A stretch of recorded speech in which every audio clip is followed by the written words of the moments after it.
Doreen Duffy. Yeah.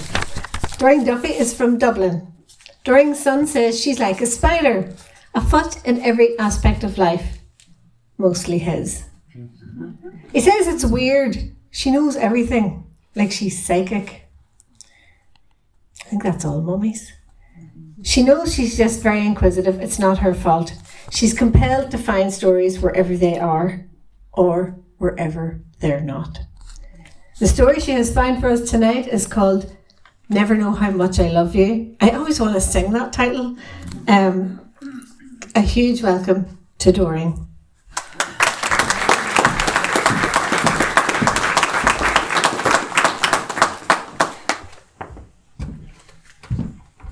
Thanks very much. Thank you, Biddy and Rachel, for inviting me. I'm thrilled to be here. And it is Never Know How Much I Love You after the song. In a small, dusty street theatre in Cairo, Raj Romero, his white turban with its ruby red jewel dropping onto his forehead, gently brushed Lola's lustrous dark curls with her ivory-handled hairbrush, all the time talking to her and making sure she was comfortable. He loved to help her get ready for their show. Her slender hand was placed beside the stem of a half-filled glass of red wine.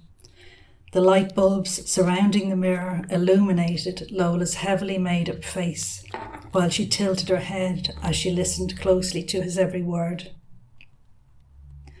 It was to be the last show of the day, but it was to be so much more than that for them. Raj wanted Lola to look her absolute best. He spent the last of his hard-earned money on a fabulous sequined red dress which clung perfectly to every curve of Lola's exquisite body. He complimented her over and over again, telling her he was still in awe of her beauty.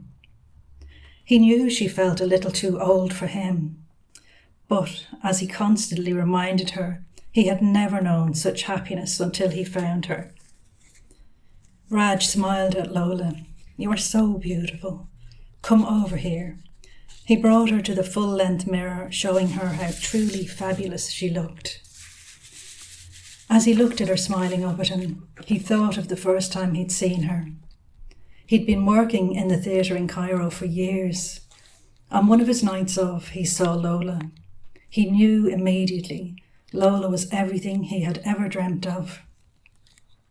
She was working in a low-rate comedy act in a carnival, but she made the stage her own, mesmerising. Her dulcet tones slid over the words of fever. He paid a lot of money to the carnival owner, so Lola could come to work with him. There was a sharp knock on the door, and a voice shouted, "5 minutes, Mr. Romero." 5 minutes, he whispered to Lola, holding her close, to the best show they've ever seen. He went over his plan again with Lola, encouraging her to give the performance of a lifetime. As they prepared to take the stage, he let his mind drift. With Lola, he felt like a confident and self-assured man. He knew he couldn't go on without her. As the years rolled by and the wonders of moving pictures stole the audience from the small theatres, the theatre owner constantly harping on at him to put more variety into their act. "The patrons are bored," he said, his fat fingers counting his money. Raj couldn't understand how the audience weren't as in love as he was and happy to watch Lola sing night after night. She was wonderful, and he still thought, after all these years, that together the show they put on was fantastic. He left her alone one day and travelled to Makata Mountain to pray for guidance. The old priest came and sat with him. "If you have faith as small as a mustard seed, you can say to the mountain, 'Move from here to there,' and it will move. Nothing will be impossible for you. You will see beneath this mountain the sun will shine." Raj thought about what the old priest said. He couldn't bear this life for them anymore. Maybe the sun would shine in the world below this one. He went to the apothecary. purchased his lethal dose. He knew he couldn't leave his darling Lola behind, and he made sure to buy enough for two. They sat together in their dressing room after the last call.